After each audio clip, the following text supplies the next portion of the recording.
இப்போ ஒவ்வொரு நாளும் நம்ம காலையில் நம்மளை எழுப்புறது எதுனா, ஒரு ஆண்களை காலையில் அவனை எழுப்புறது எதுனாக்கா, காலையிலனா அதாவது விடிந்தவுடன் ஒரு எழும்புறான் அப்படின்னா ஒரு பயத்தோடு எழும்புவோம். அந்த பயம் இருக்கணும். அந்த பயம் இருந்தால் தான் அன்றைய நாள் சிறப்பாக மாறும். ஒவ்வொரு நாளையும் ஒவ்வொரு செயலையும் தொடங்கும்போது ஒரு ஆணுக்கு பயம் இருக்க வேண்டும். ஒவ்வொரு நாளை தொடங்கும் போதும் அன்றைய தினத்தை தொடங்கும் போது ஒரு பயத்தோடு தான் எந்திரிக்கணும். இன்றைக்கி உள்ள இந்த நாள் சிறப்பாக நாம் பயன்படுத்த வேண்டும், பயனுள்ளதாக மாற்ற வேண்டும் என்கிற அந்த பயம் ஒரு ஆணிற்கு இருக்க வேண்டும். அதே மாதிரி ஒரு பெண் ஒரு கோபத்தோடு எழுந்திருப்பாங்க. அவங்களுக்கு ஒரு கோபம் இருக்க வேண்டும். ஒவ்வொரு நாளையும் தொடங்கும் போது ஒவ்வொரு செயலையும் தொடங்கும் போது ஒரு கோபத்தோடு அந்த செயலை தொடங்க வேண்டும். அதிலிருந்து பெண் தொடங்க வேண்டும். அப்போ ஒரு ஆண் அந்த பயத்தை இழந்துட்டான். அந்த பயம் இல்லை எனக்கு, நான் டெய்லி எழுந்திருக்கிறேன் காலையில், ஆனால் எனக்கு எந்த பயமே இல்லை அப்படின்னா, அப்போ நீ ஏதோ தப்பு பண்ணுற.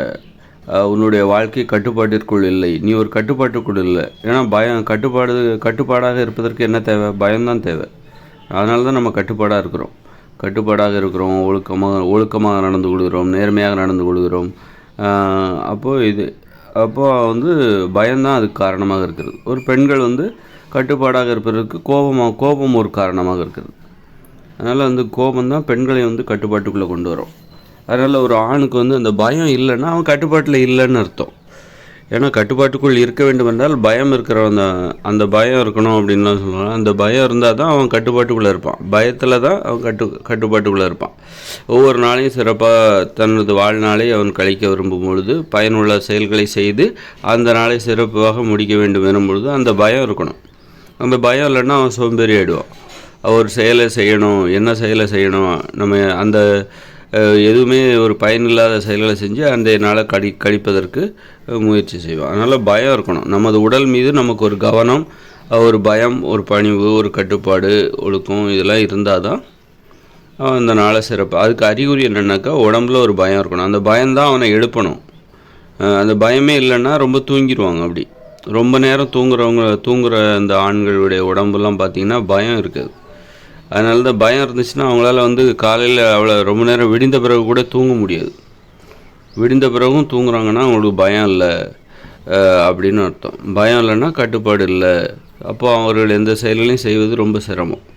அதனால் இந்த உணர்வு, இந்த பயம் இருக்குல்ல ஆண்களுக்கு, பெண்களுக்கு அந்த கோபம், அப்போது இந்த இயல்பு தான் அவர்களுடைய செயல்களை அவர்கள் சிறப்பாக செய்து முடிப்பதற்கு, வாழ்க்கையை பயனுள்ளதாக மாற்றுவதற்கு உதவியாக இருக்கிறது என்பது. அதனால் அந்த பயத்தை எப்படி ஒரு ஆண் உருவாக்கி கொள்வது அப்படின்னா, இது இயற்கையான ஒரு பயம். அதனால் இயற்கையானது அப்படின்னா, இயற்கையாக ஒரு ஆண் தனது உடலில் அந்த பயத்தை எப்போதுமே வச்சுருக்கணும்.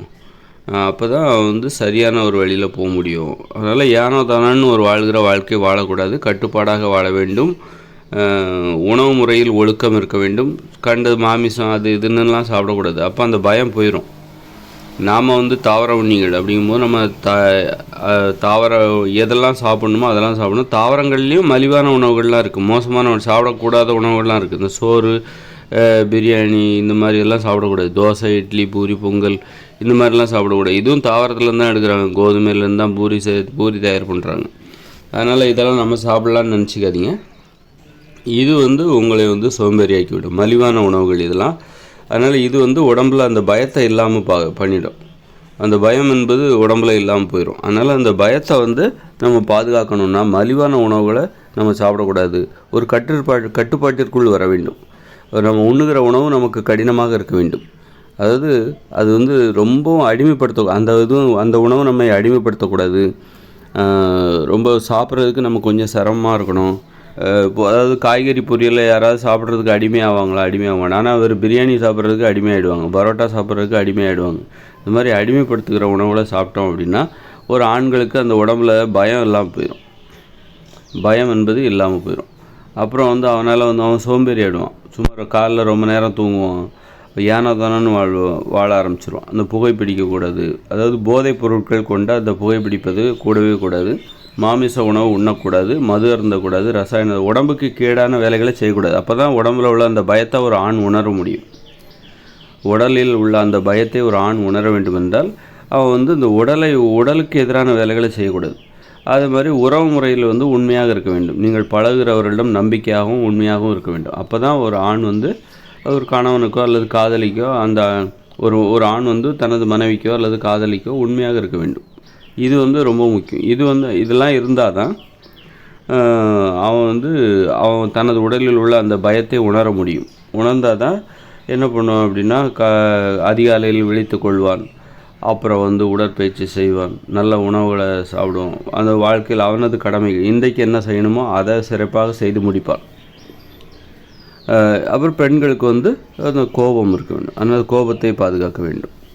அப்போ அதுக்கு வந்து பெண்களும் அதே மாதிரி தான். உணவு முறையில் ஒழுக்கம் இருக்க வேண்டும், கட்டுப்பாடு இருக்க வேண்டும், உறவு முறையில் உண்மையாக இருக்க வேண்டும், நம்பிக்கையாக இருக்க வேண்டும். உறவு முறையில் துரோகம் செய்வதே ஒரு இயல்பாக மாறிவிட்டால் அந்த பெண்களுக்கு தங்கள் உடலில் உள்ள அந்த கோபத்தை உணர முடியாது. கோபம்தான் பெண்களுக்கு பாதுகாப்பு. அதுதான் ஆண்களுக்கு அந்த பயம்தான், உடம்புல இருக்கிற பயம்தான் பாதுகாப்பு. இது இயற்கை விதிமுறை. இப்போ நான் சொன்னது எல்லாமே இயற்கை விதிமுறை.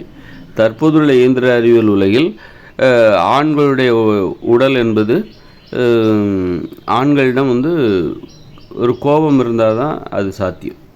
இந்த இயந்திர அறிவியலில் வாழ வேண்டுமென்றால், வெற்றி பெற வேண்டுமென்றால் ஆண்கள் கொஞ்சம் கோபமாக இருக்கணும், பெண்கள் கொஞ்சம் பயமாக இருக்கணும்.